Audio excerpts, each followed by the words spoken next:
SLT within online learning සහ online working සඳහා ඇදහිය නොහැකි data දීමනා GB 30ක් රුපියල් 195යි GB 100ක් රුපියල් 490යි අඩුම මිලට වැඩිම data SLT වෙතින්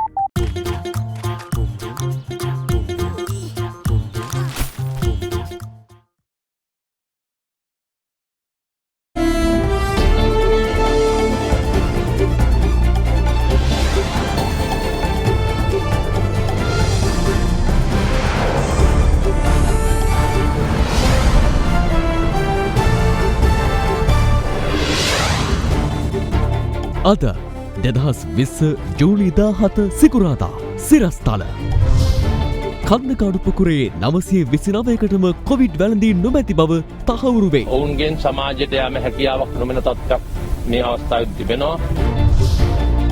සෞඛ්‍ය ඇමතිනියගේ කතාවක් නිසා මහජන සෞඛ්‍ය පරීක්ෂකවරුන් කොවිඩ් පාලන රාජකාරි වලින් ඉවත් වෙයි. අපි සියලුම කොවිඩ්-19 පාලන රාජකාරියෙන් ඉවත් වෙන්න කටයුතු කරන ලබ ඇතුගල්පුර බුවනෙකබා රජ උරුමය බිමට සමතලා වේ. මාර්ග අධිකාරියෙන් ඉවත් කළ දෙන්න කියනු කොටස. ඒකිනුත් මෙහා තමයි අපි ඉවත් කරේ. සිද්ධිය ගැන වහා පරීක්ෂණයක් කිරීමට අගමැතිගෙන් කමිටුවක්. පාස්කු ප්‍රහාරය සම්බන්ධයෙන් තම අත්අඩංගුවට ගැනීම වළක්වන්නයි ඉල්ලා රිෂාඩ් බදියුදීන්ගෙන් මූලික අයිතිවාසිකම් පෙත්සමක්. ඇල්කොහොල් අඩංගු හෑන්ඩ් සැනිටයිසර් භාවිත කරන්න. ලෙඩ රෝග ඇති කරන විෂ බීජවලට එරෙහිව සටන් කරන්න. හඳුන්වා දීමේ මිල රුපියල් 350යි. From Ada Derana, this is Ada Derana, Late Night Prime. Live from Studio 24 in Colombo. අයිබෝන් ඔබ අදත් එක්වන්නේ අද දෙරණ රාත්‍රී 10 ප්‍රධාන ප්‍රතිවිකාශයේ සමගයි. කන්දකාඩු පොකුරට අදාළව PCR පරීක්ෂාවට ලක් කළ 929 දෙනෙකුටම කොවිඩ් ආසාදනය වී නොමැති බව තහවුරු වී ඇතැයි සෞඛ්‍ය සේවා අධ්‍යක්ෂ ජෙනරාල් විශේෂඥ වෛද්‍ය අනිල් ජාසිංහ මහතා අද ප්‍රකාශ කළා.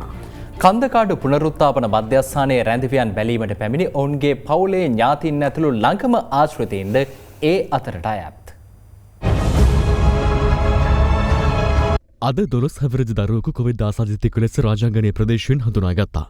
ඉන්දියාවේ සිට මෙරට පැමිණි අයෙකුද ආසාදිතයෙකු ලෙස හඳුනා ගැනීමත් සමග මෙරටින් හඳුනාගෙන ඇති සමස්ත COVID-19 ආසාදිතයින් ගණන 2689ක් තෙක් ඉහළ ගියා. ඉන් 666 දෙනෙකු තවදුරටත් රෝහල්ගතව ප්‍රතිකාර ලබනවා. අද තවත් 5 දෙනෙකු සුවය ලබා රෝහල් වලින් පිට යාමත් සමග සුවය ලැබූ ගණන 2012ක්. අද දින රාජාංගනයේ ප්‍රදේශයේ දාන ගෙදරට සහභාගී වූ පිරිස් අලලා කරන ලැබූ PCR පරීක්ෂණ 139කට අනුව එක අවුරුදු 12ක දරුවෙක් COVID-19 රෝගියෙක් ලෙස හඳුනාගෙන තියෙනවා. එතකොට මේ අනුව මේ දක්වා ශ්‍රී ලංකාවේ අද දිනේ වාර්තා වන්නේ එක රෝගියෙක් පමණයි. මේ අනුව අපිට පෙනී යනවා මේ අවස්ථාවේ මේ කන්දකාඩු පොකුර සම්බන්ධයෙන් පාලනය වූ තත්වයකට පැමිණෙමින් නැති බව. කන්දකාඩු පොකුරෙන් අද පස්වරු 5 වන විට හඳුනාගෙන ඇති ආසාදිතයින් ගණන 542ක්. ඒ අතරින් 443 දෙනෙකු පුනරුත්ථාපන මධ්‍යස්ථානයේ රැඳවියන් වන අතර 63ක් කාර්ය මණ්ඩලයේ සහ උපදේශකයින් වනවා. එමෙන්ම ආසාදිතයන්ගේ ආශ්‍රිතයන් 34 දෙනෙකු සහ වැලිකඩ බන්ධනාගාරයේ රැඳවියන් 2 දෙනෙකුද ඊට අයත්. කන්දකාඩු පුනරුත්ථාපන මධ්‍යස්ථානයේ ආශ්‍රිත ආසාදිත පොකුරට අදාළව මේ වන විට PCR පරීක්ෂණ 5000ක් සිදු කර අවසන්.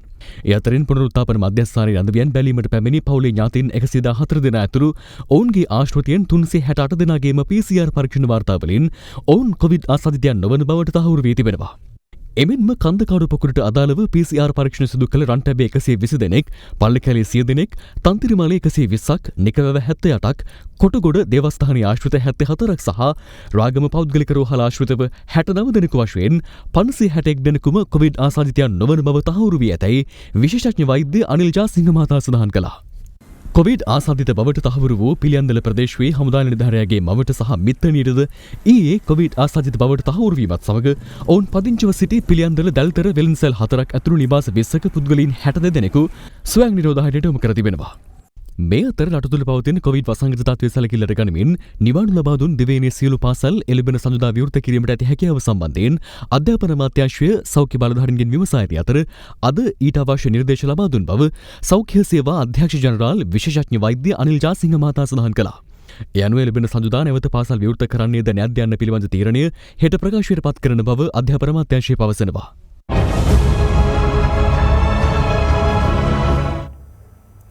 මහමැතිවරණය පැවැත්වීමට අදාළ COVID-19 සෞඛ්‍ය මාර්ගෝපදේශ ඇතුළත් ගැසට් පත්‍රය අද රාත්‍රිය හෝ හෙට නිකුත් කරන බව රජයේ ආරංචි මාර්ග පවසනවා.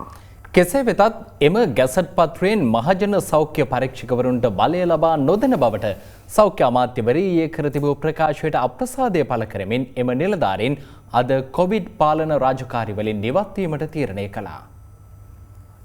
මැතිවරණය පැවැත්වීමට අදාළ සෞඛ්‍ය මාර්ගෝපදේශ ඇතුළත් රෙගුලාසි කඩනමින් නිකුත් කරන ලෙස ඉල්ලා මැතිවරණ කොමිසමේ සභාපතිවරයා විසින් ඉකුත් ජූනි 27 වනදා සෞඛ්‍ය අමාත්‍යාංශ ලේකම්වරයා වෙත ලිපියක් යවනු ලැබුවා. ඒ අනුව සෞඛ්‍ය අමාත්‍යාංශයේ කැඩුම්පත් කළ අදාළ මාර්ගෝපදේශ පසුව අනුමැතිය සඳහා නීතිපතිවරයා ඇවූ අතර මාර්ගෝපදේශ 3ක් සඳහා නීතිපති අනුමැතිය පළ වී තිබෙනවා. එම රෙගුලාසි වලට අදාළ කෙටුම්පත ඉදිරිපත් කර ඇත්තේ ඡන්ද අපේක්ෂකයින් සම්බන්ධයෙන් වන මැතිවරණ රැස්වීම, එසේම ඡන්ද අපේක්ෂකයින් සම්බන්ධයෙන් වන ප්‍රචාරණ කටයුතු සහ ඡන්ද අපේක්ෂකයින්ගේ මැතිවරණ කාර්යාල සම්බන්ධයෙන් පමණක් බව සඳහන් කරන අතර ඒ සඳහා ලිඛිත අනුමැතිය ගරු නීතිපතිතුමා විසින් ඊයේ දිනේදී ලබා දීමක් සිදු කළා. ඒ බව සෞඛ්‍ය අමාත්‍යාංශයේ ලේකම් වෙතද දැනුම් දීමක් සිදු කළා. ඒ අනුව අදාළ මාර්ගෝපදේශ ඇතුළත් ගැසට් පත්‍රය අද රාත්‍රියේ හෝ හෙට නිකුත් කරන බව රාජ්‍ය ආරංචි මාර්ග පවසනවා. කෙසේ වෙතත් මහජනතාව පීඩාවට ලක්වීම වැළැක්වීම සඳහා මහජන සෞඛ්‍ය පරීක්ෂකවරුන්ට එම ගැසට් පත්‍රයෙන් බලය ලබා නොදෙන බවට සෞඛ්‍ය අමාත්‍යවරිය ඊයේ කර තිබූ ප්‍රකාශයකට මහජන සෞඛ්‍ය පරීක්ෂකවරුන්ගේ සංගමය අද සිය අප්‍රසාදය පළ කර සිටියා. ඒ අනුව කොවිඩ් වසංගතයේ පාලනයට අදාළ සියලු රාජකාරිවලින් අද දහවල් සිට ඉවත් වීමට එම නිලධාරීන් පියවරගෙන තිබෙනවා. ඊයේ දින සවස් භාගයේදී ගරු අමාත්‍යවරිය විසින් කරන ලද ප්‍රකාශයක් පදනම් කරගෙන අද දින පෙරවරුවේ ජනමාධ්‍ය විසින් වාර්තා කරනු ලැබුවා COVID-19ට අදාළ මාර්ගෝපදේශ ගැසට් කරන බවටත්, නමුත් මේ මාර්ගෝපදේශවල මහජන සෞඛ්‍ය පරීක්ෂකවරුන්ට කිසිදු බලයක් ලබා නොදෙන බවටත් අමාත්‍යවරිය ප්‍රකාශ කරලා තිනවා. ඒ වගේම එහි අවධාරණය කරනු ලැබලා තිබුණා විශේෂයෙන්ම මහජන සෞඛ්‍ය පරීක්ෂකවරුන්ට බලය ලබා දුන්නොත් රටේ මහජනතාව අපහසුතාවයට පත් වෙනවා යයි කියන කාරණය දැනට පවතින තත්ත්වය අනුව COVID-19 පාලනය සඳහා කිසිදු මාර්ගෝපදේශයක් හෝ නීතියක් රටේ නීතිගත වෙලා නැති නිසා මහජන සෞඛ්‍ය පරීක්ෂකවරුන්ට කිසිදු නීතිමය රැකවරණයක් නැහැ. ඒ නිසා මේ කාරණා දෙක පදනම් කරගෙන අපි අද දින මධ්‍යහන 12:30 ඉඳලා සියලුම COVID-19 පාලන රාජකාරණින් ඉවත් වෙන්න කටයුතු කරනු ලැබුවා. COVID-19ට අදාළ නිරෝධායනය කිරීම, නිරෝධායන කටයුතු අධීක්ෂණය කිරීම, ආශ්‍රිතයින් සොයා යාම සහ PCR පරීක්ෂණ කටයුතු සඳහා යොමු කිරීම, වාර්තා ලබා දීම ඇතුළු සියලුම කටයුතුන් අපි ඉවත් වෙන්න කටයුතු කරනවා. මේ අතර මෙම වර්ජනය හේතුවෙන් අද දින සිදු කිරීමට නියමිතව තිබූ ප්‍රදේශ කිහිපයක PCR පරීක්ෂණ කටයුතු අඩපණ වී තිබුණා. කුරුණෑගල නගර මධ්‍යයේ පිහිටි ඓතිහාසික ගොඩනැගිල්ලක් කුරුණෑගල මහනගර සභාව විසින් කඩා ඉවත් කිරීමේ සිද්ධිය සම්බන්ධයෙන් විමර්ශනය කිරීම සඳහා අග්‍රාමාත්‍ය මහින්ද රාජපක්ෂ මහතාගේ නියමෙන් පංච පුද්ගල පරීක්ෂණ කමිටුවක් පත් කර තිබෙනවා. මේ අතර සිද්ධිය සම්බන්ධයෙන් කුරුණෑගල පොලිසිය අද අධිකරණයටද කරුණු වාර්තා කරනු ලැබුවා. The big story. කුරුණෑගල නගර මධ්‍යයේ පිහිටි මෙම ඓතිහාසික ගොඩනැගිල්ල 13 වෙනි සියවසේදී කුරුණෑගල රාජධානිය කරගත් දෙවැනි බුවනික බාහු රජුගේ රාජසභා මණ්ඩපය හෙවත් මගුල් මඩුව ලෙස සැලකෙනවා. මෙම ගොඩනැගිල්ල 1940 අංක 9 දරන පුරාවස්තු ආඥා පනත යටතේ පුරාවිද්‍යාරක්ෂිතයක් ලෙස ගැනෙන ස්මාරකයක්. දැවමේ නිමාවෙන්නුත් මෙය රාජධානී හෝමාරුවත් සමග භාවිතය අතහැරි අතර ඉංග්‍රීසි පාලන සමයේදී පැරණි ගොඩනැගිල්ලට නව කොටස් එක් කර පැරණි කච්චේරිය ස්ථාපිත කර තිබුණා. 1993 වසරේදී පමණ මෙම ගොඩනැගිල්ලේ කොටසක් හෝටලයක් සඳහා බදු දී තිබුණත් එල්ල වූ මහජන විරෝධය හමුවේ 2018 වසරේදී එය යලි මහනගර සභාව වෙත පවරාගෙන තිබෙනවා. කෙසේ වෙතත් ඊයේ දිනේදී අදාළ ගොඩනැගිල්ලේ පෞරාණික භාවය පිළිබඳ සොයා බැලීම සඳහා පුරාවිද්‍යා දෙපාර්තමේන්තුව විසින් කැණීම් සිදු කිරීමට නියමිතව තිබේදී ඊට දින දෙකකට පෙර එනම් ජූලි 14 වෙනිදා රාත්‍රියේ කුරුණෑගල මහනගර සභාව එම ගොඩනැගිල්ලේ කොටසක් මෙලෙස ඩෝසර් කර කඩා ඉවත් කර තිබුණා.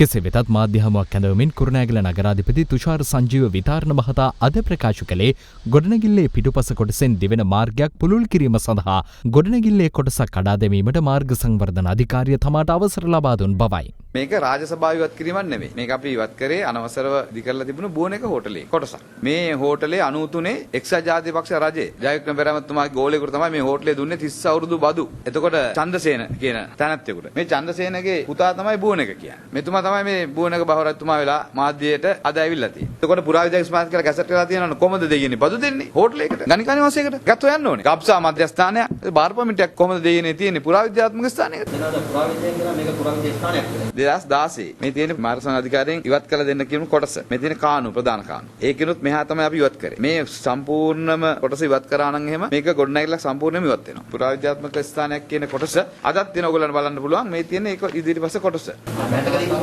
මෑතක අපි කඩා ඉවත් කිරීමක් සිදු කරේ නැහැ. කානූනට අවශ්‍ය කොටස ආර්ඩීට පැවරුවාට පස්සේ කඩා වැටීමක් වෙලා තියෙනවා. ඒ කඩා වෙන කොටස නගර සභාව අපි ඉවත් කරා. මොකද අපි ඒක ගබඩාව පවත්වාගෙන ඉන්නේ ඒ කොටසේ. නමුත් මාර්ග සංවර්ධන අධිකාරිය වයිඹ පළාත් වැඩබලන අධ්‍යක්ෂ කුරුණෑගල දිස්ත්‍රික් ප්‍රධාන ඉංජිනේරු අතුල සේනාධීර මහතා පළ කළේ මෙවන් අදහසක්. අඹේපුස්ස කුරුණෑගල ත්‍රිකුණාමල මාර්ගයේ මෙම නගර මැදයේ ඇති මාර්ග කොටස මන්තිරු 4ක් දක්වා පුළුල් කර සංවර්ධනය කිරීම සඳහා කුරුණෑගල නගර සභාව විසින් මෙම ගොඩනැගිල්ලේ අපි ඉල්ලා ඇති පරිදි සුළු ගොඩනැගිලි කොටස ඉවත් කිරීම සිදු කරනු ලැබුවා. ඒ කැණීම් කටයුතුවලදී පොළොව යට පලාපු ගල් වලින් බෝක්කුවක් හමු වුණා. පුරාවිද්‍යා දෙපාර්තමේන්තුව ශ්‍රී ලංකා පොලිසිය සහ මාර්ග සංවර්ධන අධිකාරිය සාමූහික ශේෂ්ත්‍ර පරීක්ෂාවක් සිදු කරා. එහිදීගත් තීරණයකට අනුව මෙම ඉදිකිරීම කටයුතු తాවකාලිකව නැවැත්වීමට අපි තීරණය කරා. නමුත් මීට දින 2-3කට පමණ පෙර ආතුව මෙහි ප්‍රධාන ගොඩනැගිල්ල කඩා ඉවත් කිරීමක් සිදු කර ලැබුව අපි දුටුවා. මෙම කඩා ඉවත් කිරීම මාර්ග සංවර්ධන අධිකාරියට මාර්ගය පුළුල් කිරීමට අවශ්‍ය නොවන අතර මාර්ග සංවර්ධන අධිකාරිය විසින් කිසිදු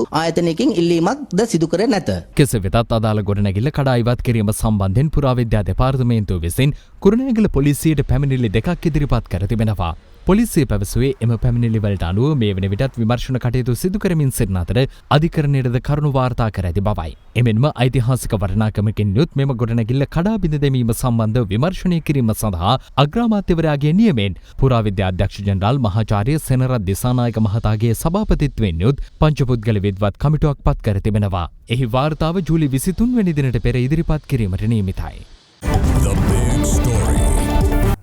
ශ්‍රී ලංකා පොදුජන පෙරමුණෙන් මහමැතිවරණ ඉදිරිපත් වන අම්පාර දිස්ත්‍රික් අපේක්ෂකයින්ගේ ජය තහවුරු කිරීම සඳහා ජනාධිපති ගෝඨාභය රාජපක්ෂ මහතා අද එම දිස්ත්‍රික්කයේ ජනහමු කිහිපයකටම සහභාගී වුණා. ජනාධිපතිවරයා අද පස්වරුවේ අම්පාර උහන ප්‍රාදේශීය සභාව ඉදිරිපිට සංවිධානය කර තිබූ ජනහමුවකට සහභාගී වුණා. එහිදී පැමිණ සිටි ජනතාවගෙන් ජනාධිපතිවරයාට හිමි වූයේ උණුසුම් පිළිගැනීමක්.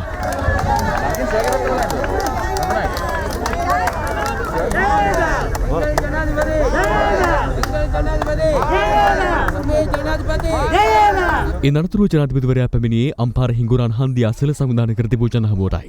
ගෝඨාභය රාජපක්ෂ මැතිතුමාට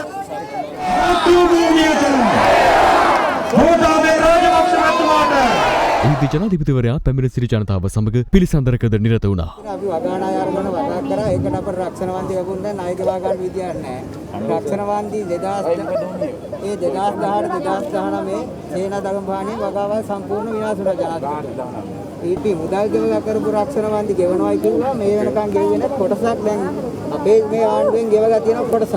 ඊටු කොටසකට ගෙවලා නැහැ. ඒ ගැන ජනාධිපතිතුමාගේ කාර්මික අවධානය යොමු කරන්න. ඉදිරි මහමැතිවරණ ජයග්‍රහණයෙන් පසුව බිහි කරන සමගි ජනබලවේග ආණ්ඩුවක් යටතේ ගුණාත්මක පොහොර නොමිලේ ලබා දෙන බව සමගි ජනබලවේගයේ නායක සජිත් ප්‍රේමදාස මහතා පවසනවා. පොළොන්නරුව දියසෙන්පුර ප්‍රදේශයේ අද පස්වරුවේ පැවති ජනහමුවකට එක්වමින් ඔහු මේ බව සඳහන් කළා. සමගි ජනබලවේගයෙන් පොළොන්නරුව දිස්ත්‍රික්කයට තරඟවල් දින මහමැතිවරණ අපේක්ෂකයින්ගේ ජය තහවුරු කිරීමට පැවති ජනහමුවක් අද පස්වරුවේ පැවැත්වුණේ මැදිරිගිරිය දියසෙන්පුරදී. මහ ලොකුවට නොමිලේ පොහොර ලබා දෙනවයි කියලා පුරසාරම් දොඩවල බොරු කියලා ආණ්ඩු වෙනසක් ඇති කරා. පවතින ආණ්ඩුවට බැරි වෙලා තිබෙනවා නොමිලේ පොහොර තියා මුදලටවත් පොහොර ලබා දෙන්න. මම තමුන්නාන්සලට කියන්න කැමති එළමෙන මැතිවරණයේදී සමගි ජනබලවේගයේ දුරකථනයේ ජයග්‍රහණයත් සමග මම ඉඳුරාම පොරොන්දු වෙනවා ගුණාත්මක පොහොර නොමිලේ කලට වේලාවට ලබා දෙන එකම ආණ්ඩුව සමගි ජනබලවේග ආණ්ඩුවයි කියන එක මම තමුන්නාන්සලට මතක් කරන්න කැමතියි. ඒ වගේම වකුගඩු රෝගය වෙනුවෙන් අපට කළ හැකි උපරිම ප්‍රතිකාර උපකාර ටික අපි ලබා දෙන්න අදහස් කරනවා. මෙන්න මේ කරුණු කාරණා අපි මැදිරිගිරියේ කොට්ටාසේ ජනතාවට අපේ ජයග්‍රහණයත් සමග අපි උදා කර දෙනවාමයි කියන එක මේ අවස්ථාවේ කියන්න කැමතියි. දේශපාලන වේදිකාවේ පළ වූ අදහස් කිහිපයක් වෙතයි දැන් අවධානය. එක්සත් ජාතික පක්ෂයත් සමගි ජන බලවේගයත් ජනතාව දෙකම ප්‍රතික්ෂේප කරලා තියෙන්නේ. සජිත් ප්‍රේමදාස මහත්තයා කියන දේ අටම පිළිගන්නේ නැහැ. අද තනිකරම දෙන්නම කරන්නේ විහිළු. සජිත් ප්‍රේමදාසුන් නැහැ කියනවා.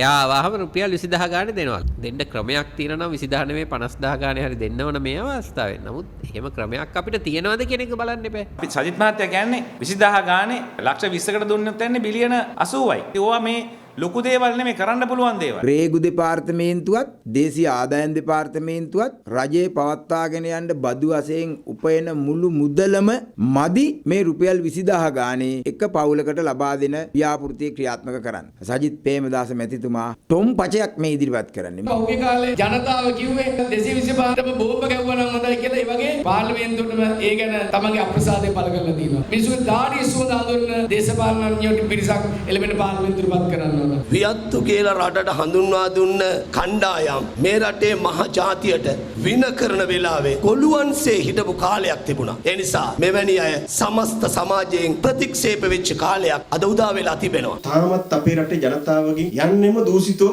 මංගොල්ලකාරයෝ පස්සෙම තමයි. දූෂිතෝ කියලා දැන මේ ඡන්දෙත් බලන්නකො අගෝස්තු 5ට ආයේ පරණ දූෂිතයෝ හොරු ටිකෙන් බහුතරයක් එනවා. මිනිස්සු දෝරන්න ඕන මිනිසුන්ගේ දේශපාලන පැටකිරිය භාවිතාව ක්‍රියාව ඒකත් එක්ක තමයි මිනිසුන්ගේ දේශපාලනේ හොඳ තෝරන්න වෙන්නේ. ගෝඨාභය මහත්තයා රට හදන්න යන වෙලාවේ ඒකට පනින්නේ නැතුව එහාට මෙහාට ඒ බර කරගහන මිනිස්සු ගෝඨාභය මහත්තයාට දෙන්න. මෛත්‍රීපාලත් එක්ක හිටපු ගෑවිච්ච කෙනෙකුට දෙන්න එපා කියලා එහෙම කතා කියලා. මම සතුටු වෙනවා මේ වෙලාවේ. මමත් ඔතන හිටියනම් මට වෙන්න අත් වෙන්නෙත් ඔය ඉරණමමයි. ඒ නිසා මම කල්ැතුව මේක තේරුම් අරගෙන තමුන්නාන්සලා වෙනුවෙන් ඒ සියලු පරිත්‍යාග කළ එතෙන්ට ආවා. මෛත්‍රී කියන පුද්ගලයාට ප්‍රතිපත්තියක් නැති නිසා එතුමා එක්ක හිට ගන්න හැමෝම කොයි වෙලේ වෙනස් වෙයිද කියලා දන්නේ නැහැ. ඒ නිසා තමයි මේ පොහොට්ටුවේම කණ්ඩායමක් පාර්ලිමේන්තුවට යවන්න කියලා අපි ඉල්ලීමක් කරන්නේ. එදා මහින්ද මහත්තයාට වෙච්ච දේ ගෝඨාභය මහත්තයාට නොවෙන්න 2015 දෙනවා මෛත්‍රීපාල සිරිසේන මැතිතුමාට රනිල් වික්‍රමසිංහ මැතිතුමා අපේ පක්ෂේ කොච්චර ආපස්සට ගෙනිච්චද කියනවනම් අපි සන්දානගත වෙලා දෙන්නේ අපේක්ෂකත්වයේ කොහින් අත්තාපු සුළු පක්ෂ කෙනාට.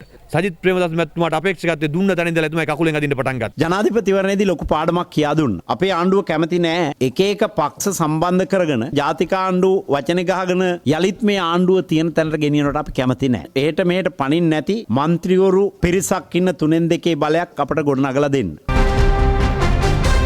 ජපානයේ ප්‍රමුඛතම තීන්ත දැන් එස්ලෝන් නිවසින්. කන්සයි එස්ලෝන් ලෙඩ නැති තීන්ත. This is a news alert from Ada Derana 24. මහමැතිවරණයට අදාළ සෞඛ්‍ය මාර්ගෝපදේශ ඇතුළත් ගැසට් නිවේදනය ප්‍රකාශයට පත් කර තිබෙනවා. 2184 ඇලයිරක් 34 අංකයේ දරන එම අතිවිශේෂ ගැසට් පත්‍රය නිරෝධායනය සහ රෝග වැළැක්වීමේ ආඥා පනත යටතේ සෞඛ්‍ය අමාත්‍ය පවිත්‍රා වන්‍යාරච්චි මහත්මියගේ අත්සනින් යුතුව මීට ටික වේලාවකට පෙර නිකුත් කෙරුණා. එළඹෙන මහමැතිවරණයේදී දේශපාලන පක්ෂ අපේක්ෂකයින් සහ ඡන්දදායකින් අනුගමනය කළ යුතු සෞඛ්‍ය මාර්ගෝපදේශ රෙගුලාසි ඊට අන්තර්ගතයි. ගැසට් පත්‍රය පිළිබඳ වැඩිදුර තොරතුරු www.adaderana.lk වෙබ් අඩවිය මගින් ලබා ගත හැකියි.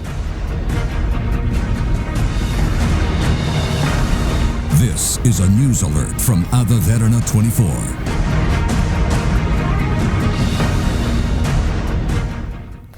පාස්කු ඉරුදින ප්‍රහාරය සම්බන්ධයෙන් තමා අත්අඩංගුවට ගැනීම වැළැක්වන්න ඉල්ලා හිටපු අමාත්‍ය රිෂාඩ් බදුදීන් මහතා ශ්‍රේෂ්ඨාධිකරණයට මූලික අයිතිවාසිකම් පෙත්සමක් ගොනු කර තිබෙනවා. මේ අතර පාස්කු ප්‍රහාරය පිළිබඳ විමසා බැලන ජනාධිපති කොමිසම හමුවේ අද සාක්ෂි ලබා දුන්නේ හිටපු පොලිස්පති එන්.කේ. ඉලංගකෝන් මහතායි. හිටපු පොලිස්පතිවරයා කොමිසම හමුවේ කියා සිටියේ 2015 සිදු වූ බලපෙරළියෙන් පසුව පොලිසිය ආරක්ෂක අමාත්‍යාංශයෙන් ඉවත් කර නීතිය හා සාමය ලෙස වෙනම අමාත්‍යාංශයක් යටතට පත් කිරීම තුළ පොලිසිය සහ ත්‍රිවිධ හමුදාව අතර තිබූ සමझතාව පළුදු වූ බවයි. රාජ්‍ය බුද්ධි සේවයේ අධ්‍යක්ෂවරයා වූ නිලන්ත ජයවර්ධන මහතා 2015 වර්ෂය දක්වා අන්තවාදී සම්බන්ධයෙන් තමන් වෙත යොමු කරන ලද්දේ ලිපි 3ක් හෝ 4ක් පමණක් බව හිටපු පොලිස්පතිවරයා අනාවරණ කළා. ඔහු කියා සිටියේම ලිපි කිහිපය තුළ මෙරට අන්තවාදී කණ්ඩායමක් ප්‍රබල ලෙස වර්ධනය වනවායයි සඳහන් කර නොතිබූ බවයි. සහරාන් හෂීම් නමත්තකු සමාජ ජාල තුළ වෛරී ප්‍රකාශ පත්‍රවා හරින්නේ යයි සුළු සඳහනක් පමණක් අන්තර්ගත වූ බව ඔහු පැවසුවා. අනතුරුව ප්‍රහාරය පිළිබඳ පෙරදැනුවත් කිරීමේ බුද්ධිතොරතුරු ලිපි පෙන්වා රජයේ අතිරේක සොලිසිටර් ජෙනරාල්වරිය ප්‍රශ්න කරේ ප්‍රහාරය සම්බන්ධයෙන් පූර්ව අනතුරු රැඟවීමක් මෙලෙස ඔබට ලැබුණේ නම් එතැන් සිට පොලිස්පතිවරයෙකු වශයෙන් ක්‍රියා කරන්නේ කෙසේද යන්නයි. ලිපිය පරීක්ෂා කර බැලූ හිටපු පොලිස්පතිවරයා සඳහන් කළේ පළමුව මෙහි බැරෑරුම් බව අවබෝධ කරගෙන එහි නම් සඳහන් අය පිළිබඳ මෙතෙක් ලැබී ඇති සම්බන්ධ තොරතුරු එක්රැස් කළ යුතු බවයි. විශේෂයෙන් රාජ්‍ය බුද්ධි ප්‍රධානියා හමු වී සාකච්ඡා කර උද්ගතවැදි තර්ජනය පිළිබඳව ආරක්ෂක ලේකම්වරයා සහ ආරක්ෂක අමාත්‍යවරයා දැනුවත් කිරීම අනිවාර්යෙන් සිදු කළ යුතු බවයි ඔහු කියා සිටේ. ලිපිය ලද පසු පැවැත්වෙන සියලු බුද්ධි සමාලෝචන සහ ආරක්ෂක කවුන්සිල් රැස්වීම්වල ප්‍රමුඛතම අවධානය දිය යුතු වූයේද මෙම කරුණ පිළිබඳව බවයි හිටපු පොලිස්පතිවරයා සිය දීර්ඝ පැහැදිලි කිරීම අවසන් කරමින් ප්‍රකාශ කළේ.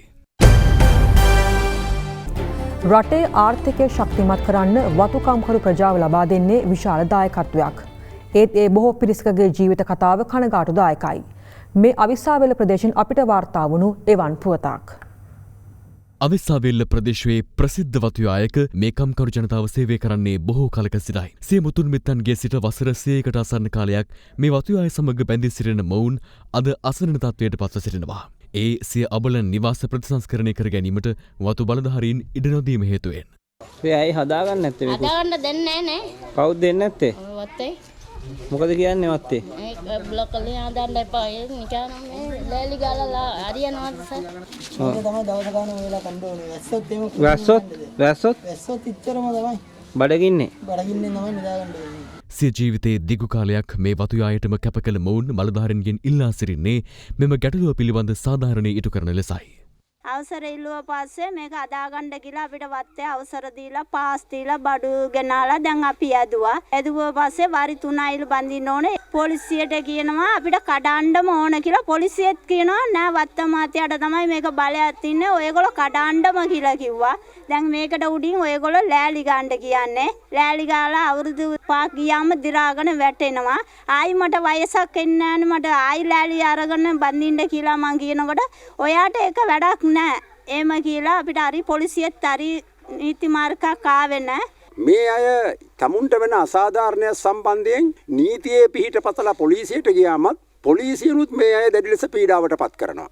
විශේෂයෙන්ම මම අතිගරු ජනාධිපතිතුමාගෙන් ඉල්ලන්නේ අපි මේ වතුකම්කරු සහෝදර ජනතාවට අවශ්‍ය ශක්තිය, ධෛර්යය, සහනය ලබා දෙන්නට ඕන. මෙවර මහමැතිවරණයට ඉදිරිපත් වන නවක අපේක්ෂකයන් පිළිබඳ තොරතුරු ගෙනෙන රෝඩ් ටු ද පාර්ලිමේන්ට් විශේෂාංගය දැන්. ඔබ හිතන්නේ අලුත් මුහුණු ඇයි පාර්ලිමේන්තුව නියෝජනය කරන්න ඕන? තරුණ පරපුරම තමයි කිව්වේ මේ පාර්ලිමේන්තුවේ ඉන්න 225ට කළ යුත්තේ මේ දේ කියන කාරණාව. ඒ තුලින් ඕන් අදහස් කරේ මේ පිරිහිලා තියෙන මානසිකත්වය, මේ දූෂණය වෙලා තියෙන සිත් ඇති මිනිසුන්ගේ ඒ සිත් පාර්ලිමේන්තුව තුලින් ඉවත් කරන්න ඕන කියන අදහස.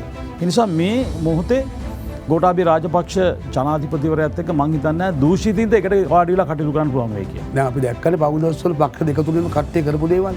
බැඳුම්කුරේ නම් ගත්තම බැඳුම්කුරේ පක්ෂ කීය කට්ටිය ඉන්නවද සල්ලි ගත්තු කට්ටිය?